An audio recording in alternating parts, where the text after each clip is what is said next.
This is an NBC 10 News podcast. Lieutenant Governor Sabina Matos is with me because she wants another term. She wants another 4 years. Lieutenant Governor Sabina Matos, welcome in. Nice to have you. Thank you, Jim. It's great to be here. Let's get right to it. Yes. This would be, how many years have you served already? A little bit over 5 years. Right. I started in 21. Yes. So you got a full term, and then you got some of Governor McKee's that is correct. Yes. come to power thing. All right. Yes. Now I remember, when he went with you, he was going after the Hispanic vote, correct? And you were going to deliver that for him. It's my sense, not so much now. Something's happened between the two of you. You're not as close. I don't see you with him as much. What happened? Jim, it's just what happens within the office of governor, lieutenant governor. Yeah. Governor McKee and I had the best working relationship of any governor, lieutenant governor had in the state of Rhode Island. Right. Look at the history. But at the end of the day, it's just the way how we elect the officers. They're elected separate. We're separate in the primary, separate in the general. We should look at ways how we change the way how we elect the office of the governor, lieutenant governor. Massachusetts has a really good model. They run separate in the primary, but for the general, they're part of one team. The lieutenant governor is part of the governor cabinet. In Rhode Island, it's not like that. You want to run as a ticket? I think we should do that. Okay, we should change the laws in the state of Rhode Island, the Constitution, so the office run as a ticket. The first time you ran with McKee, it was sort of a ticket. He took you everywhere. We would joke, you go to the opening of an envelope, you were tied at the hip. Yes. And then when he got in, the honeymoon was on. But then what happened between you two? It's not the same. It's not the same.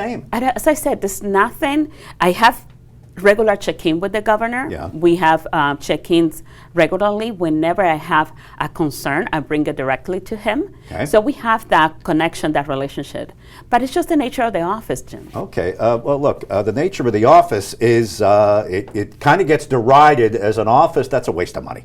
You have no real responsibilities. Everything is advisory this, advisory that. So go ahead, make the case. I make the case. I'm going to make the case first that we always should have an office of lieutenant governor here in the state of Rhode Island.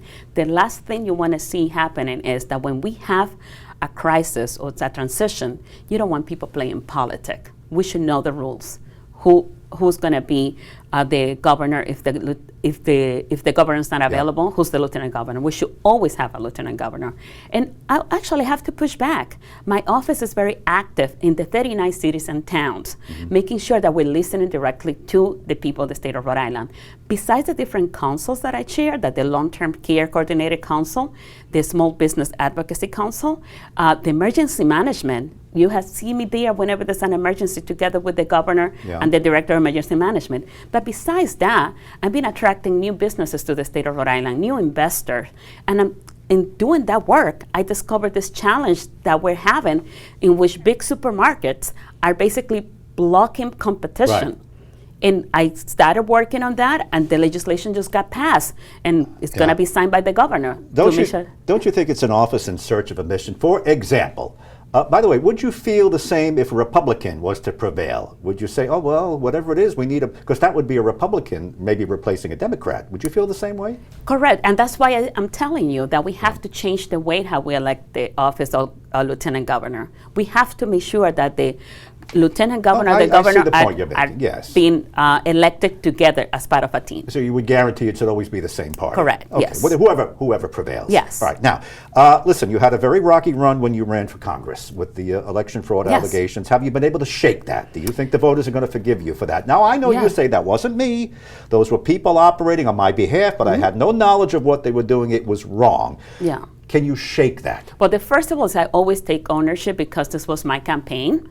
And as you know, I always cooperated with the investigation, and the two individuals that were responsible have been held accountable. And I'm glad that it happens because the voters here in Rhode Island should know, everyone that's going out to vote should know that their vote is going to count and that we have fair elections. Okay. So that's why I was always supportive of the investigation. As you know, I was never charged with a crime.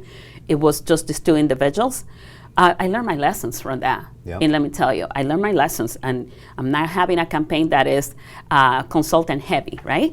I'm not planning on hiring consultants to handle signatures. I'm going to be doing this with volunteers, people that care about me and about my campaign and care about the people of the state of Rhode Island. You really got beat up. And listen, people were, it was a fodder for jokes, the radio and everything. And I told someone, I know you listened to me. You did. I know you listened to me in the morning. Yes. Do you want to push back on that? No, actually, did you feel you were treated fairly? Go ahead. Can I give you another joke? Do it. So recently, I went to the Smithfield Senior Center. Yeah. And a gentleman that was there as a veteran, he came over and he said, "Oh, I'm so sorry for everything that you went through." And I told him, "Thank you for saying that. But I signed up for that, right?" Yeah. And he tells me, "But it feels like you signed up to be a speed bump." Okay. From that point on, I'm feeling all the cars going over me. So I'll give you another joke. It was a rough time. Honestly, it was a rough time for me and my family. It was mentally draining. It was really hard to go through that process. Well, that's the business we've chosen, all right? This is a tough game. Yeah, now, it's a tough game. You've got a couple of tough opponents. First of all, in the primary, Camps of Orvang, young man out of Newport, councilman, he wants it. And he's working for it, and he's raising money. Is he a young man in a hurry? Is he seasoned enough to take your position? Well, he's not the only candidate. There's two more candidates also running the primary.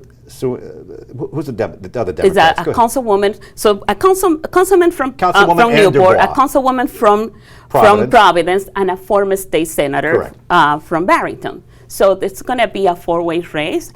I know that everybody is working hard to get their message across. I think that I have done the work of going to the 39 cities and towns, talking to the voters, making sure that people know that the office is responding to their need, working to address the high prices of food in our community, fighting greed, corporate greed from the supermarkets, but also creating a program to help all the individuals that are planning to retire and they don't have a succession plan in place, creating the Center for Employee Ownership to ensure that they will sell those companies to the employees. Let me just, corporate greed, what do you mean? Stop and Shop, they're a good corporate neighbor. Dave's Market, this Market Basket, who are you talking about? Well, just what we discovered in Woonsocket. We were trying to bring a supermarket to a community that is a food desert, right? Yeah. And what we discovered is that Woonsocket was a food desert because the big corporations, when they left Woonsocket, because they felt that they were not making enough money, they sold that building with a restricted covenant that would not allow another supermarket to open in there. That is not fair. A community of 45,000 people, right, in which 3 out of 5 don't have transportation, should not be penalized and left without access to fresh food. So this is an area you see a niche for yourself. Food deserts, unfairness where there's no supermarket, prices, things like that. Yeah, this is what you're carving out. Yeah, and corporate greed. Let me tell you. And as I've been speaking to the different groups in different communities, when I'm talking about this work that I'm doing, 2 things are coming up that people in the room tell me. What about the pharmacists, independent pharmacists? And the other one is, what about the doctor practices? This was new to me. Yeah. When a big corporation comes and buy doctors' practices, they put restrictions about who can practice around their area. This is something else that we have to look into. So there's a lot of work to be done still. With regard to pharmacies, there are about 12 or 13 left, independent pharmacies, and they're very angry at CVS. They say that's the bully in town. Are you willing to take on CVS if you want to talk about corporate greed, the opioid crisis and everything? I'm going to look to see who is creating these deserts for the independent pharmacists. Whoever has a restricted covenant, that's the next thing I'm going to look into. Let's be fair to CVS and others. You know, they close drugstores in high crime areas because they say they're ripping us off. I can't run here, high crime areas. Is that a factor that you're willing to look at in a fair light? What I can tell you is, it's not just CVS. I had conversations with investors. Remember, I was in the Providence City Council. I have negotiated deals. I was as a president of the Providence City Council with investors, people that want to come and invest in our state. The one complaint that I normally get is they're concerned with when we grant a tax stabilization agreement to someone, because we're picking winners and losers. So that's one of the feedback that I get. The other feedback that I get, they're very concerned with shoplifting. This is something that is affecting not just CVS, but many other retailers. So this is something that we really have to address. Okay, let's go back to Side Camps of Orvang. Are you willing to take it to him if he becomes your most serious opponent? Is he a young man in a hurry? Does he have the seasoning? Camp Saborbong. I will say that considering him, I have two other opponents. It's three opponents. I'm taking my three opponents very seriously. And right? what about the Republican John Laughlin? Should you prevail in the primary, John Yes. Laughlin says, I've got a great idea. We're going to turn it into an inspector general's office. We're going to get a good bang for our buck. We need that. We want Yes. that. What's wrong with that? Well, I agree with that, and the General Assembly already created an inspection Yes. general, so I think that's already done. I saw John the other day, and I Right. told him, let me get through the Democrats, and then I come to you. But he says, oh, no, let me do it in my office. This is different than what the legislature is contemplating. Is he right in that, or is he staying in your lane? No, if you see what the Attorney General said, honestly, he will have to need a bigger budget in order to turn the office of Lieutenant Governor into the Inspector General. And the other thing is, he has to make sure that he can have subpoena power, you know? And is the General Assembly going to give him that?